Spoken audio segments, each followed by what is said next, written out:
여러분 잘 아시는 발명가 토마스 에디슨이 있죠. 너무도 잘 아시는 분입니다. 전구나 또 축음기, 발전기, 가정용 뭐 어떤 그 영사기 같은 것들, 이런 것들을 무려 발명한 그 발명품이 1093개라고 정식으로 기록되어 있는데 세계 신기록을 가지고 있잖아요. 발명왕이다라고 말합니다.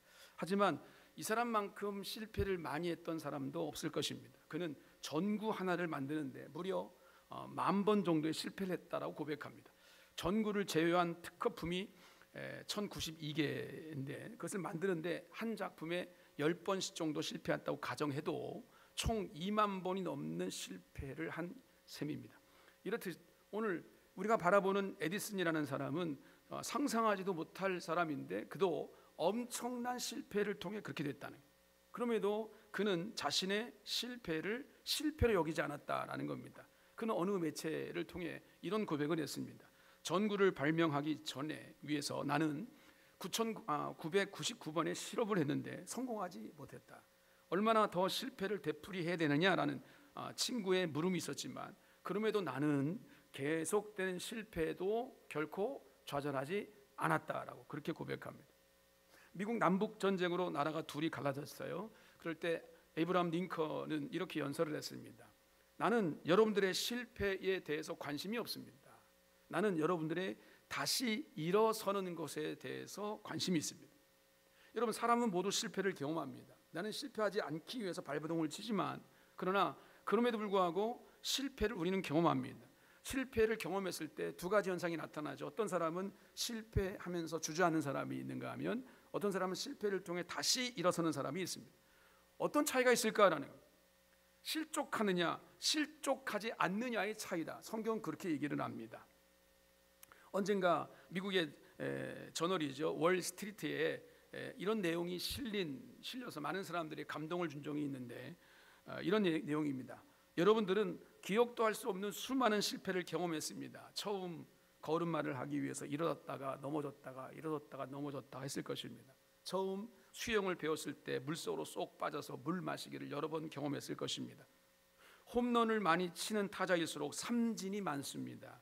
홈런왕 베이비 루스는 1330번의 삼진아웃을 당했습니다. 그러나 그는 714개의 홈런을 때렸습니다. 지금과 같은 백화점 시대를 연 R.H. 메이시는 뉴욕에서 7번의 실패 끝에 유명한 점포를 얻게 되었습니다. 영국의 유명한 추리소설가였던 존 크레시는 564권의 책을 출판하면서 출판사로부터 753번의 출판 거절을 당했습니다. 실패를 두려워하지 마십시오. 오히려 시도하지 않는 것 때문에 기회를 잃어버리는 것을 염려하십시오. 모두 실패를 두려워하지 말라는 얘기뿐입니다. 그렇죠? 우리가 믿음을 가지고 신앙생활을 하고 있습니다만 신앙생활할 때도 우리는 많은 실패를 경험합니다. 그걸 실족이라고 우리가 흔히 얘기하는데 실족함을 경험합니다. 어떤 실족함이 우리 가운데 있냐면 성도와 성도 간의 관계 때문에 실족하는 거예요. 마음이 안 맞아요. 그래서 마음이 안 좋아요. 그래서 교회 나오기도 좀 쉽지 않아. 실족했다라고 말하지. 또 목회자의 관계 속에 실족하는 사람도 있습니다. 목사님이 하는 말이 너무 가시 같아. 나한테 관심도 없어. 목사님이 하는 일이 정책도 마음에 안 들고 마음에 안 들어. 실족하는 겁니다. 또 고난과 어려움 때문에 실족합니다. 또 질병 때문에 실족합니다. 또 믿음과 신앙의 흔들림이 그런 실족함 때문에 우리를 지배할 때가 있다는 겁니다. 심지어 어떤 사람들은 어떨 때는 너무 극심한 실족의 경우에는 예수님, 주님 때문에 실족하는 경우도 있습니다. 제가 실족이라고 표현했는데 이 실족이라는 말이 성경을 찾아보면 사전적인 의미는 잘못해서 걸려 넘어졌다라는 것이 실족인데, 근데 헬라어의 이 원문을 찾아보면 스칸달리조라고 하는 단어를 쓰는데 이 스칸달리조라고 하는 이 헬라어의 뜻은 올감이라는 뜻입니다. 넘어지게 하다 올감이, 미끼, 함정, 그런 뜻을 가지고 있습니다. 이 단어는 신체적인 넘어짐뿐만 아니라 우리의 인생 가운데 죄를 짓게 하거나 유혹해서 우리에서 하나님과의 관계에서 믿음에서 벗어나게 하는 모든 행위를 일컬어서 실족이라는 단어에 포함시킨 겁니다. 주님은 오늘 본문에 그 단어를 썼습니다. 누구든지 나로 말미암아 실족하지 아니하는 자는 복이 있도다. 바로 실족, 스칸달리조라는 단어를 썼습니다. 이는 우리가 주님으로 인해서 실족할 수 있다는 말이죠. 그렇죠? 누구든지 나로 말미암아 실족하지 아니하는 자라고 말하는 거니, 그건 주님 때문에 실족하는 자가 있다는 얘기입니다. 그럼 어떻게 해서 우리가 무슨 이유로 주님 때문에 실족할 수 있을까요? 여러분들이 그런 경험을 하셨을 때가 있을 텐데, 오늘 혹 이 자리에 계신 분들이나 혹시 오늘 온라인 예배를 들으시는 분들이나 우리 성도들 가운데 지금 신앙생활을 하다가 내 마음 가운데 나 시험 받았어, 나 실족했어, 아까 말씀드렸던 것처럼 누구 때문에, 목회자 때문에, 뭐 때문에, 뭐 때문에, 이유가 있어요. 이유가 없는 실족함은 별로 없어요. 분명히 실족하는 이유가 있어요. 나 시험 받았어, 실족했어. 난 그런 마음이 드시는 분이 계시다면 오늘 주님의 음성을 듣고 다시 주님이 원하시는 믿음의 자리로 돌아오시는 은혜가 있기를 주의 이름으로 축복합니다. 우리가 왜 넘어질까요? 왜 우리는 실족할까요? 그 이유를 오늘 세 가지로 한번 생각해 볼 수 있을 것 같습니다. 첫 번째는 내가 지금 처한 환경이나 감정에 따라서 예수님을 의심하기 때문에 실족합니다. 오늘 본문의 배경이 그렇습니다. 헤롯 왕의 아들이었던 헤롯 안디바, 성경은 안디바라고 되어 있는데 원래는 헤롯 안티파스라고 부르죠. 이 헤롯 안티파스가 갈릴리와 베레아 지역을 다스리는 분봉 왕입니다. 그런데 이 안티파스는 자신의 이복 동생이었던 헤롯 빌립의 아내를 빼앗아서 그 아내와 결혼했어요. 그래서 이것을 세례 요한이 지적했죠. 세례 요한이 이런 왕이 부도덕한 이 결혼 생활, 특히 이복 동생의 아내인 헤로디아의 이 관계를 비판하다가 결국 붙잡혀서 감옥에 갇혔습니다. 헤롯 안티파스는 자신의 악행을 비판한 세례 요한을 죽이고 싶은 거예요. 미워 죽겠는 거예요. 확 죽여버리고 싶은데 죽일 수가 없는 거예요. 왜? 모든 백성들이 세례 요한을 선지자로 알고 있거든요. 그러니까 만약 이 세례 요한을 죽이면 백성들이 봉기가 일어날까 봐 어떻게 할 수가 없어 그냥 체포해서 툭 해버렸습니다. 감옥에 갇힌 세례 요한은 예수님의 메시아 됨을 증거했던 사람이죠. 예수님만을 위해 살았던 사람입니다. 태어나면서부터 죽을 때까지 예수님을 위해 살았던 사람입니다. 결국 세례 요한은 헤로디아의 딸 살로메라고 하는 이 아이의 요청으로, 물론 헤로디아의 이 관계죠, 그 관계로 말미암아 잔치 자리에 목이 잘려서 사실 그 사람들에게 노름거리가 되는 그런 비참한 모습으로 순교를 했습니다. 감옥에 갇혔던 세례 요한은 어쩌면 자신이 이 감옥에서 나가지 못하고 죽을 수 있다 생각을 분명히 했을 것입니다. 그래서 자신들의 제자를 불러서 예수님께 보냈습니다. 그래서 물어봐라, 예수님께. 뭘 물어보느냐? 오실 메시아가 당신입니까? 아니면 다른 메시아를 우리가 기다려야 됩니까? 라고 질문하게 됩니다. 물론 세례 요한은 감옥에 있었지만 제자들이 전해주는 그런 여러 가지 소식들을 이미 예수님에 관한 소식들을 들었을 겁니다. 세례 요한은 제자들이 전해주는 소식을 들으면서 예수님이 진짜 메시아인지 확신하고자 제자들을 시켜서 예수님께 이런 질문을 던졌던 거죠. 세례 요한은 그 누구보다도 예수님이 메시아임을, 구원자임을 확신했던 사람이고 증거했던 사람입니다. 얼마나 확신이 강했는지 요한복음 3장 30절에 보니까 자신은 망해도 그분은 흥해야 된다 라고 말했던 사람입니다. 그리고 자신을 가리켜서 예수님을 증거하는 소리다, 광야에 외치는 소리다라고 말했던 사람입니다. 심지어는 누가복음 3장 16절에 보니까 자신은 예수님의 신발끈을 푸는 일도 감당하지 못할 존재라고 말했던 사람이 세례 요한입니다. 이랬던 세례 요한이 왜 예수님의 메시아됨을 의심하고 있는 걸까요? 의심하니까 제자들에게 보내서 오실 메시아가 당신입니까? 아니면 다른 메시아를 기다리고 있습니까? 라고 묻는 거잖아요. 왜 그럴까요? 바로 감옥이라는 환경 때문입니다. 감옥에 갇히는 고난을 당하니까 마음이 흔들리는 거예요. 어려운 환경에 닥치니까 마음이 흔들려서 의심이 생기는 거예요. 환경과 감정 때문에 마음이 흔들려서 실족한 거죠. 예수를 믿는 많은 분들이 평안하고 별일이 없을 때는 믿음 생활을 곧잘 합니다. 그런데 고난을 당하면 상황이 좀 달라집니다. 왜 하나님이 내게 이런 고난을 주시나? 이게 우리 주제예요. 왜 나에게, 하필이면 나에게, 왜 나에게 이런 일을 당하게 하시나? 여러분, 별의별 생각이 다 들죠. 이럴 때는 말이죠. 환경이 나빠지고 고난이 오면 마음이 흔들려서 예수 그리스도의 주님, 그 주님에 대한 의식이 자꾸 의심이 듭니다. 그래서 별 생각이 다 들지요. 하나님은 나를 사랑하시는 게 맞나?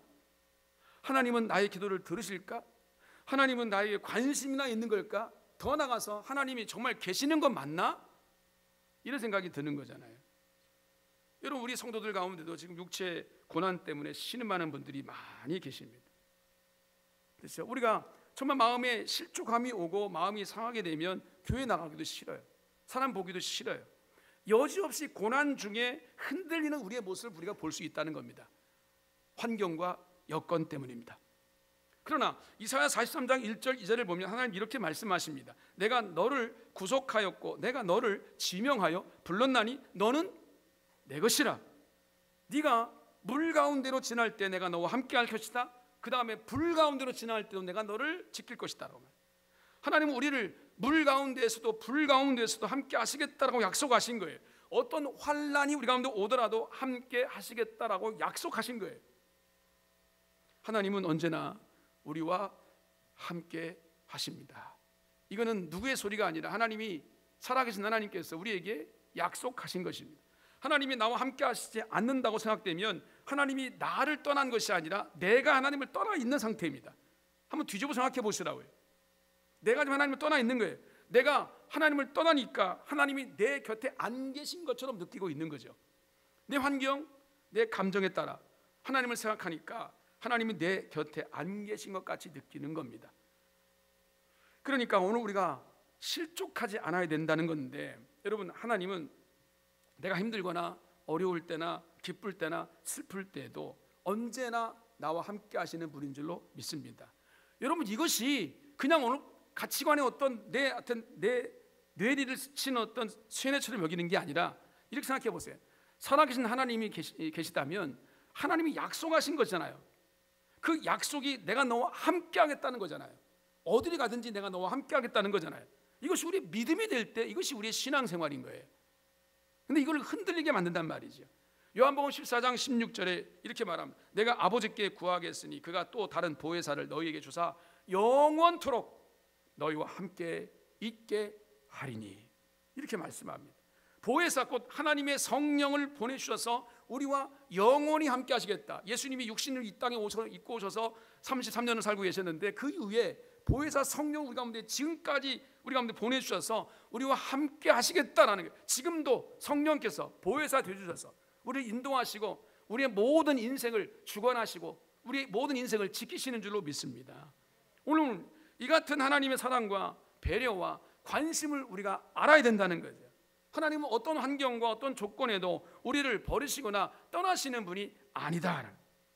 주님은 나와 함께 하시고 나를 도우시고 인도한다는 사실이 내 안에 느껴지면, 그것이 믿어지면, 다른 거 아닙니다. 이것이 믿어지면 여러분 실족하지 않을 수 있습니다.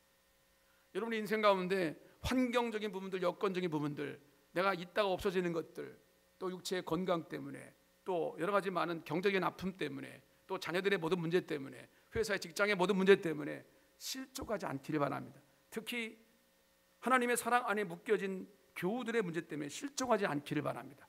이것이 하나님의 뜻입니다. 두 번째, 왜 우리가 실족하는가? 그것은 사람들이 예수님의 사역을 오해, 착각 이런 것들이죠. 그렇기 때문에 실족합니다. 세례 요한이 실족한 이유는 예수님의 사역을 오해했기 때문입니다. 지금 세례 요한은 감옥에 갇혀 있습니다. 언제 죽을지 알 수 없습니다. 세례 요한은 감옥에서 이렇게 불의한 헤롯 안티파스가 버젓이 권세를 잡고 지금도 떵떵거리고 왕권을 잡고 있고 악한 일을 자행하고 있는데도 메시아로 생각했던 예수님께서 아무 말씀도 안 하시는 거예요. 아무 행동도 하지 않으시는 거예요. 답답한 거죠. 답답한 겁니다. 세례 요한의 입장으로 놓고 한번 생각해 보면 이해가 됩니다. 나는 갇혀 있어요. 나는 지금 예수 그리스도가 메시아라고 선포했고 메시아를 굳게 믿고 있어. 그래서 주님께서 이 땅에 오신 그 하나님의 뜻을 선포했던 세례 요한인데 억울하게 지금 옥살이하고 있고 언제 죽을지 알 수 없는데, 그러면 당연히 메시아로 오신 예수님께서 이 모든 것들을 뒤집어 엎으셔야 되는 거잖아요. 바로 잡아야 되는 거잖아요. 그런데 아무 말씀도 안 하시는 거예요. 아무 행동도 안 하시는 거예요. 답답하게 그지가 없는 거죠. 예수님께서 메시아로 오셨다면 이렇게 불의한 일을 행하는 이들에게 무언가 하셔야 되는 거 아닙니까? 무언가 액션이 있어야 되는 거 아니란 말이죠. 그러니까 마음에 갈등이 생기는 거죠. 그런데 면회 온 이 제자들에게 예수님이 하시는 일에 대한 소식을 들었어요. 그 소식은 바로 우리가 읽지 않은 앞에 11절 이후에 나오는 나인성 과부의 죽은 아들을 살린 사건입니다. 그 소식을 들은 거예요. 복음서에서 여러분 읽어보면 예수님께서 죽은 사람을 살리신 사건이 모두 3번 나옵니다.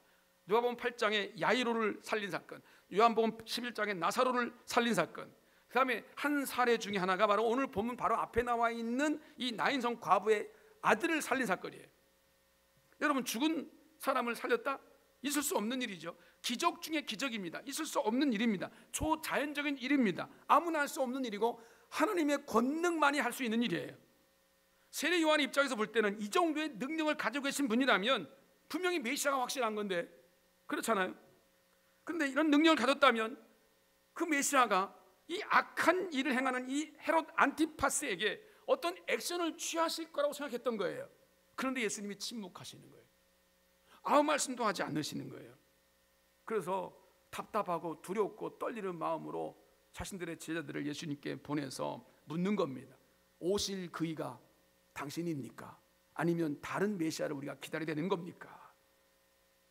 예수님의 메시아에 대한 요한의 이런 갈등은 이 세상을 살아가는 우리 그리스도인이라면 언제든지 겪을 수 있는 일 아니겠습니까? 우리도 그런 것들, 크고 작은 그런 문제들을 겪습니다. 예수님의 제자들조차도 예수님께서 붙잡히는 날 모두 도망가 버렸습니다.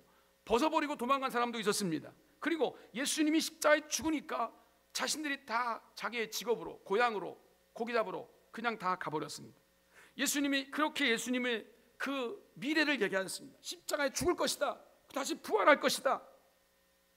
이런 부분을 누차에 강조했음에도 불구하고 제자들은 그 말씀을 듣고 한 귀로 듣고 한 귀로 흘러버린 거예요. 그 말씀을 확신하지 못하고 잊어버렸습니다. 한 예로 누가복음 24장 19절 이하에 보면 예수님이 십자가에 죽은 그 이후에 엠마오, 자기 고향으로 가는 제자들의 사건이 나오죠.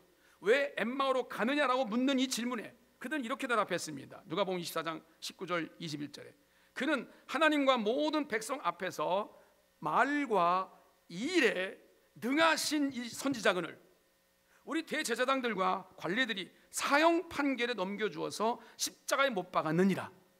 우리는 이 사람이 이스라엘을 속량할 자라고 바란노라. 이들의 대답에 우리의 지금 질문의 해답이 다 들어있습니다. 그들은 예수님이 이스라엘을 지금 속량한 로마로부터 압제받고 있는 이 모든 압제에서부터 우리를 구원해 주실 속량자로, 구원자로 기대하고 있었다는 거예요. 예수님은 늘 우리 가운데 말씀하셔. 복음서를 여러분 읽어보십시오. 이스라엘 해방시킨다, 너희들의 압제에서 너희들을 풀어주겠다, 로마를 부숴주겠다, 이런 얘기를 하신 적이 없어요. 그런 말씀이 아니고 말씀하신 것이 모두가 다 너희들의 영혼의 구원을 말씀하셨어요. 너희들의 영원한 생명을 말씀하셨어요.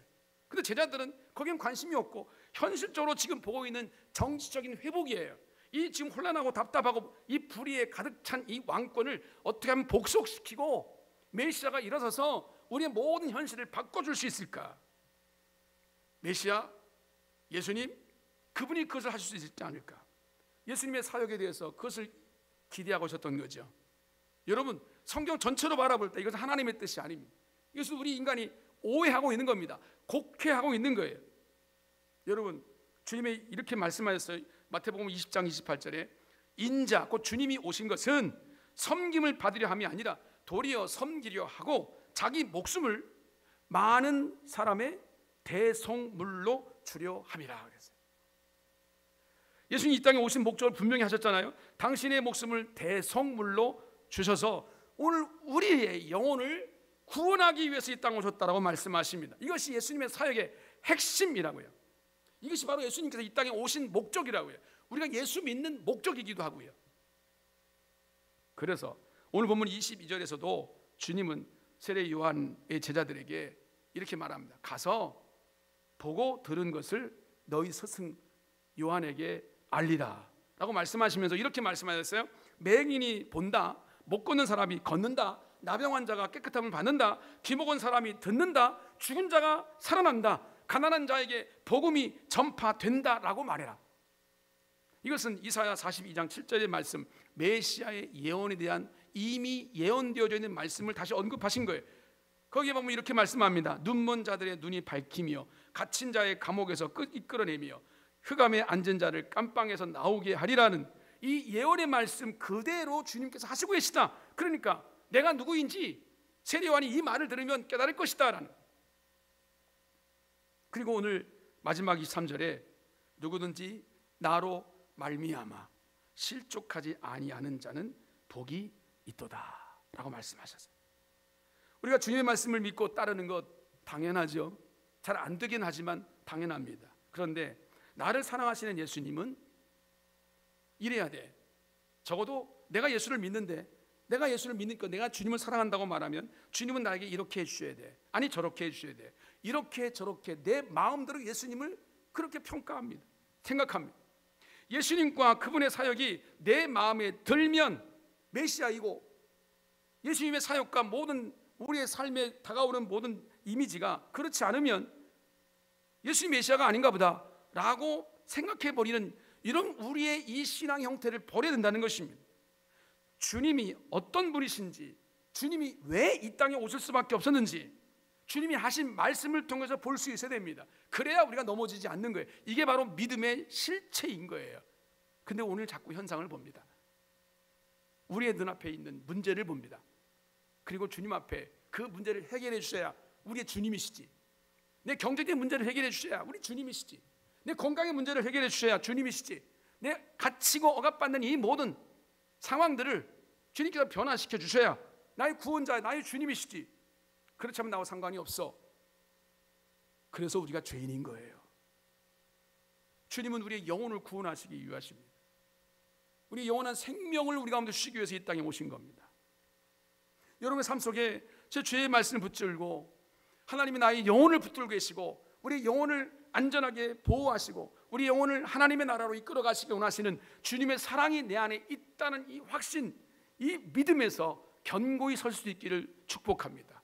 이 믿음이 견고해야 여러분이 어떤 상황 가운데 여러분이 도달한다 할지라도, 어떤 문제들이 여러분들을 괴롭힌다 할지라도 넘어지지 않을 수 있어요. 마음이 상하지 않고 실족하지 않을 수 있습니다. 여러분 가운데 이런 은혜가 있기를 축복합니다. 세 번째, 우리들이 실족하는 이유는요, 예수님의 마음을 모르기 때문에 실족하는 거예요. 히브리서 4장 12절 우리 같이 한번 읽어보겠습니다. 시작. 하나님의 말씀은 살아있고 활력이 있어 좌우에 날선 어떤 검보다 예리하여 혼과 영과 및 관절과 골수를 찔러 쪼개기까지 하며 또 마음의 생각과 뜻을 판단하나니. 우리의 마음 속에 품은 생각과 뜻을 다 아신다는 거예요. 사람은 속일 수 있죠. 얼마든지 그런 척 할 수 있죠. 그러나 하나님은 속일 수 없잖아요. 왜? 우리의 마음에 품은 생각과 뜻까지 아시는 하나님이신데 뭘 속이겠어요? 다 아시는 하나님은 각 사람에게 우리에게 필요한 것들이 무엇인지를 모르시겠습니까? 우리가 어떤 길을 가야 할지를 모르시겠습니까? 지금 다가오고 있는 고난의 현장을 주님께서 모르시겠습니까? 왜 모르세요? 그런다면 그 모르는 하나님을 내가 뭐하러 믿어요? 말이 안 되잖아요. 하나님은 창조주 하나님이시고 지금도 우리를 주관하신 하나님이신데 우리 형편과 처지를 왜 모르시겠냐고요. 우리 형편이 다르죠. 우리의 마음의 생각도 다를 수 있습니다. 성격이 다를 수 있습니다. 그런데 하나님은 우리를 정확하게 알고 계시기 때문에 우리 형편과 처지에 따라 고난 주시기도 하시고 평강을 주시기도 하시고 일이 잘 되기도 하시기도 하시고 또 일을 안 되기도 하시기도 하시고, 이런 하나님의 뜻대로 우리를 이끌어 가신다는 얘기거든요. 맞추어서 은혜를 주시는 거예요. 내 마음대로 주시는 게 아니란 말이에요. 다른 사람들은 저 은혜를 주셨는데 왜 나에는 안 줘요? 저 사람에는 방언의 은사를 주신데 왜 나는 안 줘요? 이거는 여러분 하나님의 뜻을 어기는 일이에요. 나에게 맞는 은사를, 나에게 맞는 은혜를 주신단 말이죠. 그런데 반대로 오늘 우리는 주님의 마음을 너무 몰라요. 마치 자녀가 부모의 마음을 몰라서 오해하고 서운해하는 것과 같습니다. 하나님은 우리를 사랑하시는 분이십니다. 오늘 우리가 죄를 지어서 하나님 몰래 떠나 있는데도 찾아오셔서 사랑하시는 분이십니다. 하나님 우리를 얼마나 사랑하시는지 로마서 5장 8절에 말씀하고 있잖아요. 우리가 아직 죄인 되었을 때 그리스도께서 우리를 위하여 죽으심으로 하나님께서 우리에게 대한 자기의 사랑을 확증하셨다라고 말씀합니다. 우리가 죄인 되었을 때 사랑하셨다라고 말합니다. 죄를 짓고 있는 그 순간 속에서도 주님이 우리를 사랑하셨다는, 아직 회개하지도 않았어요. 주님께 돌아서지도 않았어요. 그런데 오늘 우리를 사랑하셨다라고 말합니다. 그런 나를 위해서, 그런 죄인인 나를 위해서 하나뿐인 독생자를 이 땅에 보내주셔서 죽게 하시면서까지 나를 사랑하신 하나님이십니다. 무엇 때문입니까? 우리의 죄를 사하시기 위해서이고 우리를 영원한 생명으로 이끌어줘 가시기 위해서입니다. 여러분, 이 하나님의 마음을 우리가 알고 있는가? 나를 위해 죽어주신 예수의 마음을 내가 알고 있는가? 여러분, 우리의 믿음의 깊이는 여기서부터 나오는 거예요. 내가 아무리 다른 것들을 잘하고, 내가 아무리 봉사를 많이 하고, 내가 아무리 인격적이고 많은 사람들이 좋은 일을 많이 하는 사람이 날지라도 그것이 우리의 신앙을 대변해 주지 않아요. 내 마음속에 하나님의 마음을 이해하지 못하면 여러분, 그 신앙 언제든지 실족할 수 있어요. 넘어질 수 있단 말이에요. 나만 넘어지면 다행이게요. 다른 사람들 넘어지게 해요. 여러분이 하나님의 이 마음을 알고 있는가? 나를 위해 죽어주신 그 예수 그리스도의 마음, 십자가에 가기가 너무 힘들어서 아버지여 할만하시거든 이 잔을 내게서 옮겨 주옵소서라고 기도하시면서까지도, 그러나 내 뜻대로 마옵시고 아버지의 뜻대로 되기를 원합니다라고 기도하시는 그 주의 마음을 우리가 알고 있냔 말이에요. 우리를 사랑하실 때 끝까지 사랑하신다고 주님 약속하신 것처럼 그 사랑을 우리가 알고 있냐는 거죠. 그리고 우리를 위해서 지금도 기도하신다라고 말씀합니다. 로마서 8장 34절에 누가 정죄하리요? 죽을 뿐만 아니라 다시 살아나신 이는 그리스도 예수이시니 그는 하나님의 우편에 계신 자여 우리를 위하여 간구하시는 자시니, 우리를 위하여 기도하시는 분이라는 거예요. 나는 기도하지 못해요. 연약해서, 몸이 건강하지 못해서, 바빠서, 분주해서, 뭐해서 기도하지 못해. 이게 우리 현상이잖아요. 점점 새벽기도 인원이 줄어들고 수요예배 인원이 줄어들고 금요기도의 시간이 줄어들고. 왜 그렇겠어요? 바쁘니까요. 피곤하니까, 지치니까, 피곤하니까.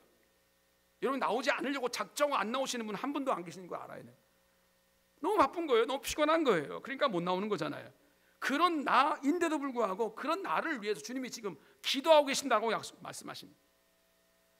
나를 주님께 나의 마음을 열지 못해도 주님은 내 마음에 들어오셔서 나의 필요를 위해 내가 얼마나 힘든지, 내가 뭐가 필요한지를 아버지께 구하신다는 거예요. 예수님의 이 우리에 대한 사랑과 관심이 이와 같은데 우리가 그 마음을 알고 있냐는 거예요.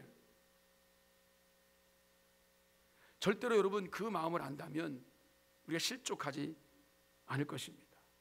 그 마음을 알기 때문에 넘어질 일이 있어도, 실족할 일이 있어도 아니지, 이거는 사단의, 이거는 괴계이지, 유혹이지, 넘어지지 말자.